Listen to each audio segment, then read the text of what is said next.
Alors, on va prendre maintenant, on va donner un cadre, ça va être plus simple pour définir les choses. Pour toi, parlons tenue vestimentaire. Pour toi, qu'est-ce qui est décent, indécent, vulgaire, provoquant dans une tenue vestimentaire de femme et d'homme?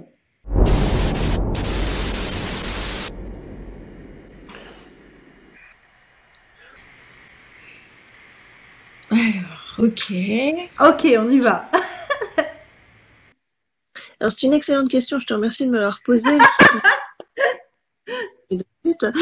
Euh,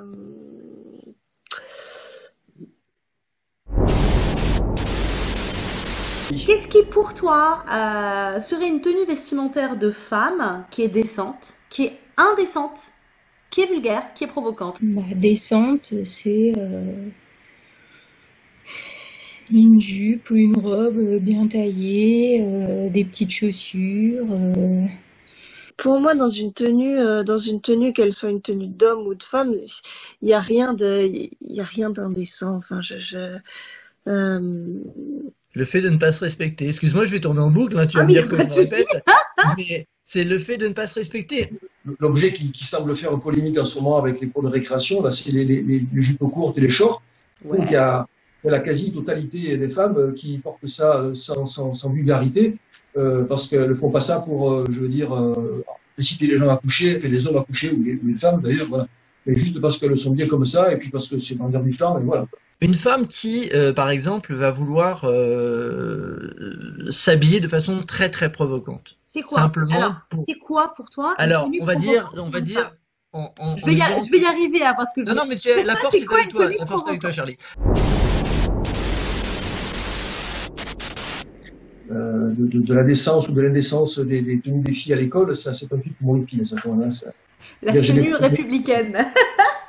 la fameuse tenue républicaine. Alors, C'est la polémique sur les crop tops, est-ce qu'une collégienne doit porter ou pas? Qu'est-ce qu'une tenue républicaine? Une tenue républicaine, exactement, c'est quand même assez marrant. C'est de la folie.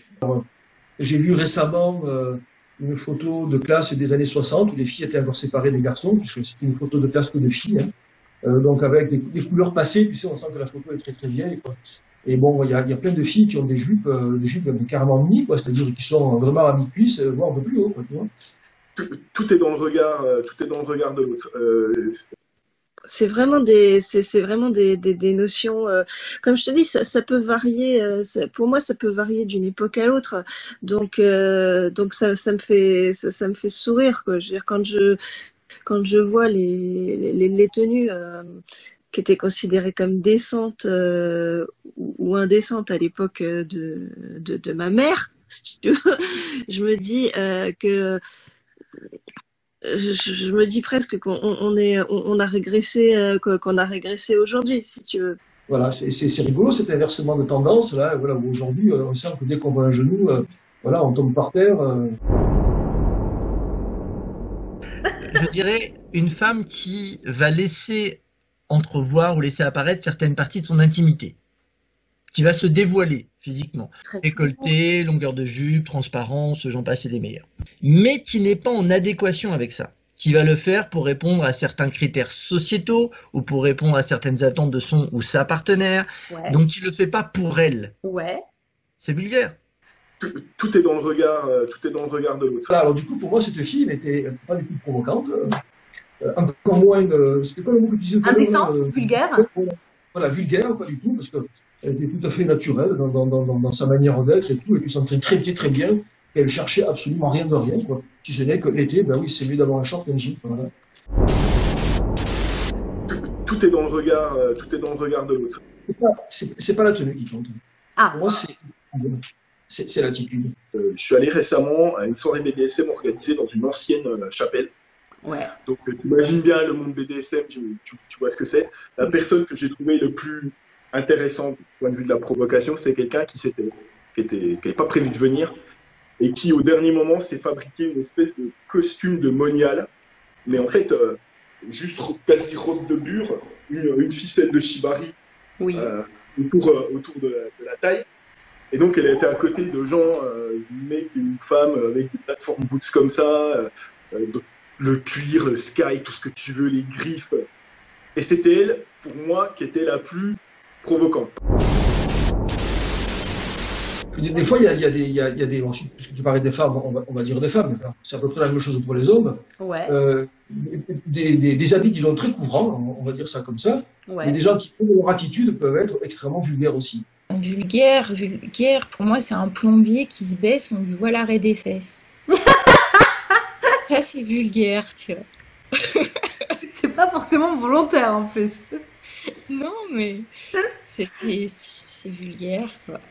Non, je sais pas, c'est Et provoquant. un mec, un gros macho, tu vois, Ouais. qui se promène avec ses poils, sa chaîne et tout ça, c'est avec ses bagues aux doigts ou sa gomina ou machin, ça serait vulgaire.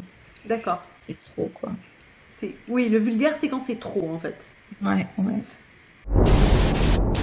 Et si elle le fait pour elle, du coup, Ah, ce ça n'est n'est pas jamais vulgaire. ni vulgaire ni indécent. Je me suis retrouvé, dans le cadre professionnel, je me suis retrouvé avec des femmes qui avaient un bonnet E et un décolleté qui était limite jusqu'au nombril, mais qui le faisaient parce que ça les amusait. Oui. Quand une femme le porte comme ça, tu peux en plaisanter avec elle et elle va pas te faire un balance ton peur. Elle assume ce truc-là et elle sait que dès lors que tu as un comportement, je dirais, correct en termes de distanciation et en termes de propos, quand tu es dans cette notion, et on revient au respect, on peut plaisanter avec une femme qui est, je mets des grandes guillemets, dans une logique un peu de provocation vestimentaire, dès lors qu'on la respecte. C'est que tu dis, toi, que ce qui définit l'indécence, la vulgarité, la provocation ou la décence d'une tenue vestimentaire, ce n'est que le regard de l'autre. Je voudrais, dans un monde idéal, je voudrais que les femmes soient totalement libres. Ouais. On n'est pas dans un monde idéal. J'ai une fille qui fête ses 11 ans aujourd'hui, qui est en 6e. Et donc, je suis attentif au fait qu'elle comprenne que, ça y est, son corps devient l'objet du regard et du jugement et du poids des hommes. J'aimerais vraiment, vraiment qu'elle puisse vivre complètement libre. C'est pas le cas. Donc, il faut que je la forme et que je l'arme contre ça. Il faut aussi qu'elle comprenne que le monde n'est pas que bienveillance et bonheur, particulièrement dans le regard des hommes sur le corps des femmes. Je suis d'accord. Voilà. Ouais. Ah ouais, mais ça c'est des trucs de fou, quand même. Et ça semble que dans la même classe, hein, le short que portaient les garçons, enfin, eux semblaient tout à fait décents, quoi. Ça, c'est fou, ces trucs-là. La longueur n'est pas la même selon qu'on soit un garçon ou une fille, alors du coup. La longueur respectable n'est pas la même, du coup. Ça, c'est ça.